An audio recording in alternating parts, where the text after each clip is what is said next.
ଜାଣି ତମର ପସନ୍ଦ ହେଇଥିବ। ଉଠୁ ନାହିଁ ହୃଦୟ ଉଠୁ ନାହିଁ। ରେ ବାପା ଆଜିକି 32-33 ବର୍ଷ ହେଲାଣି ହୃଦୟ ଶୋଇଲାଣି। ସେ ଏତେ ସହଜରେ ଉଠିବ? ବାପା ହୃଦୟ ତ ନୁହଁ, ଯେମିତି କହିବ ମୁଣ୍ଡେ ବରଫ ହେଇଯାଇଛି। ସେ ଏ ଗୀତଟା ହବନି। ତୁ ଗୋଟେ କାମ କରିବୁ ବାଉନ, ଏଇ ଯୋଉ ରଘୁଆର ମାଇକ୍ର ଯୋଉ ଗୀତଟା ସନ୍ଧ୍ୟାଳିଆ ବାଜେ ସେଇଟା ବଜେଇବୁ କି? କୋଉ ଗୀତଟା କହୁନ? ଏଇ ଯୋଉ ରଘୁଆ ପୁଅ ବୁଲା ସନ୍ଧ୍ୟାଳିଆ ବଜଉନି ନା ରେକର୍ଡ। ଓହୋ ଯା ବୁଲା ତ କେତେ ଗୀତ ବଜଉଛି, କୋଉ ଗୀତଟା କଥା ତମେ କୁହ। ଏଇ ଗୀତଟା ହେଇଯା ସେମିତି ଗାଉନାହାନ୍ତି ନା ସେମିତି ନାଁ କୁହ।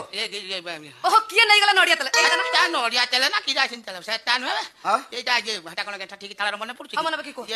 ହଁ ମନେ ହଁ ମନେ ପଡିଯାବେ। କଣ କର?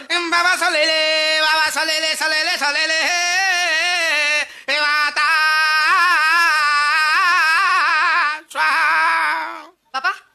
ବାବା ସଲେଇଲେ ମାତା ସୁହା ଶିଖିଛ ଯଦି ଗାଁ ମନେ ମୋର ସିଆଡକୁ ଚାଷ ନାହିଁ, ତୋ ଅଜା କଥା ତୁ ବୁଝୁ। ମୁଁ ଯାଉଛି ବଜାରକୁ 2-4 ଘଣ୍ଟା ପରେ।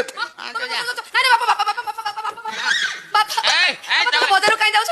କଣ ଦରକାର ମୁଁ ଚଗଲା ପିଲା ବାପା ଯାଆନ୍ତୁ ବାପା କାଇଁ ଅଟକୁଛୁ? ନା ବାପା ଇଏ କେସରେ ରହନ୍ତିନି, ବାପା ଯାଆନ୍ତି।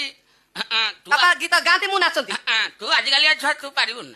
ତୁ କଣ ମୁଁ ତ ଦେଖୁଛି ସେ ଟିଭି ପାଖରୁ ତୁ ଉଠୁନୁ। ତୁ ସେ ଟିଭିରୁ ଶିଖୁଛୁ କଣ? କଣ ଶିକ୍ଷା ପାଇଁ ଟିଭି ଦେଖନ୍ତି? ସିରିଏଲ ଦଉଛି, ଫିଲ୍ମ ଦଉଛି, ଦେଖୁଛି, ଶିଖୁଛୁ କଣ? ସିରିଏଲ ଦେଖୁଛୁ ନୁହଁ? ସିରିଏଲ ନୁହଁ ସିରିଏଲ। ସେ ଟିଭିରେ ଦେଖଉଛି ଘନା ଘନ, ମୁଁ ଦେଖୁଛି ଯୋଉ ଇଏ କରନ୍ତ ତେଲ ମଲା ସାପ ଉଠୁଛି। ଇଏ କଣ ମନେ ପଡିଲା, ଟିଭିରେ ଗୋଟେ ନାଚ ଦେଖିଥିଲି, ସେଇଟାକୁ ନାଚ ଯାଇ ଗୀତରେ। ସେଇ ଟିଭି ନାଚ ତମର